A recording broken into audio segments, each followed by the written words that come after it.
Hello, my name is Lisa Barker. I'm delighted to be with you and thank you for watching this short recording.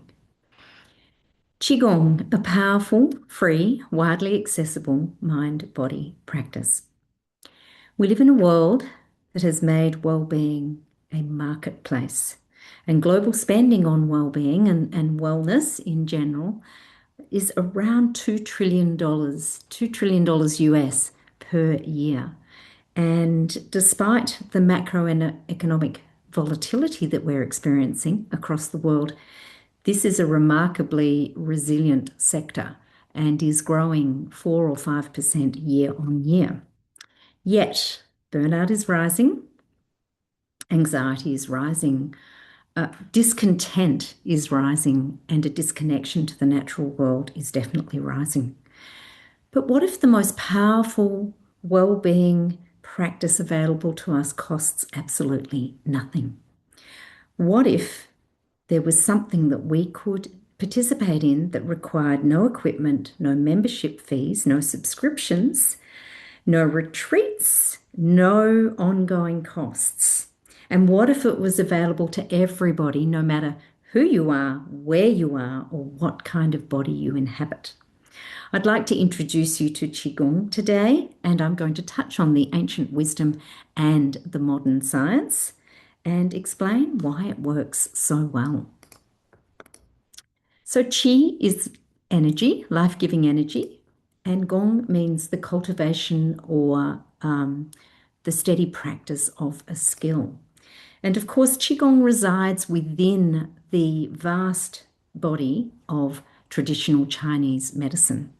There are three pillars within the practice of Qigong, and they are mindfulness, breath work, and movement. And of course, there are three principal branches, and they are medical Qigong, meditative Qigong, and martial arts Qigong. And that's where you'll find Tai Chi. Qigong forms are ancient. There is archaeological evidence to show that Qigong has been practiced for some 7,000 years. And all of the forms, the movement forms, are derived from observing, interacting with, and becoming one with the natural world. And the philosophical concept at the heart of this in Chinese is Tian Ren He Yi. Nature and humankind are combined as one. And this philosophy of deep interconnectedness with the natural world as one can be found at the heart of every ancient wisdom or indigenous tradition.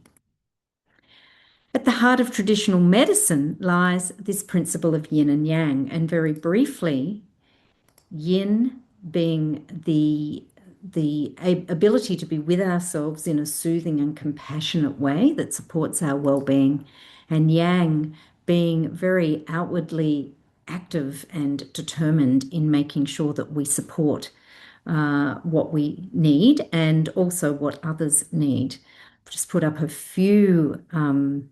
Some of this work is informed by modern science and some of it is more traditional. The idea of yin and yang is that our health completely depends on a balance between these two complementary forces, and the flow of qi through the body will be balanced when we're able to balance our yin and yang. And if we don't, well, then disease will arise when we are unbalanced. Of course, this speaks to the central nervous system, and in particular to the branches of the parasympathetic nervous system and the sympathetic nervous system. And it's safe to say that we do live in sympathetic dominance these days. We're often activating that more primal part of our neurological structure that sees us in fight, flight, perhaps even freeze response, leading to this activation of a threat response. Qigong's primary avenue to counterbalance this and to give us the ability to quickly return to homeostasis when we need to is interoception. So the actual sense of the physiological condition within inside our body And these perceptions can be as basic as heartbeat and breath, but of course they go much further than that. And we are also, when we develop our interoceptive awareness, we are able to also develop a deeper understanding of visceral sensations, including emotions moving through the body.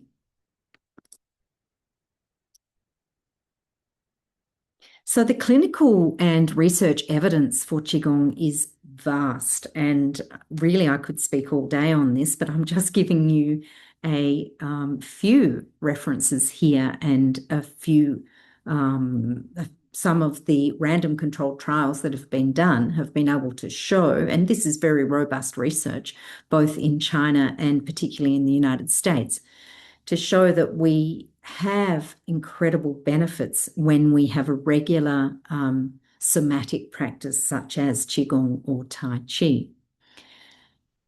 Recently, I was very, very lucky to attend the second conference for the science of Tai Chi and Qigong, and this really is where ancient wisdom meets modern science.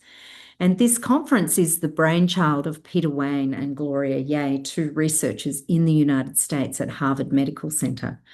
And for any of you that are not familiar with the Osher Center for Integrative Medicine that sits within the Harvard Medical School, it's an outstanding example of looking at mind-body interventions that engage our complex multi-system physiology.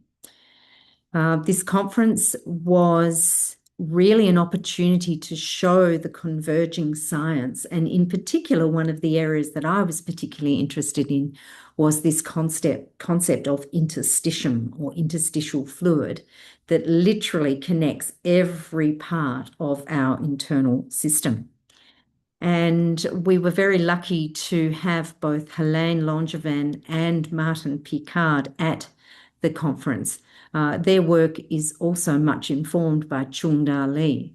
And it was a landmark research discovery in 2002 when Langevin was able to show that the acupuncture meridian pathways that traditional Chinese medicine has talked about and used for thousands of years absolutely correspond with 80% accuracy to the interstitial connective fluid that has only very recently been formally described by Western science. And we know that through Chung Da Li's work that the biological connection of qi flowing through meridians is consistent with these extracellular fluid flow through this interstitial network. And then Martin Picard has coined his own whole new area of science, mitochondrial psychobiology, showing that the whole role of the breath, the primary role of the breath, is to provide cellular energy to every cell within our body and therefore transform it.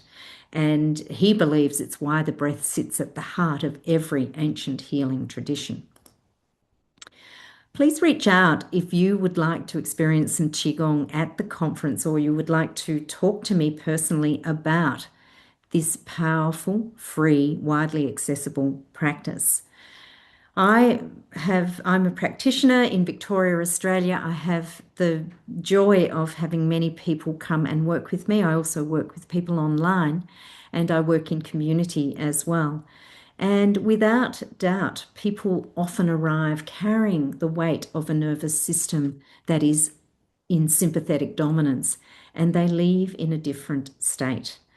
They are less reactive, they are more present, they are more in their body, and they have a more conscious awareness of their quality of being.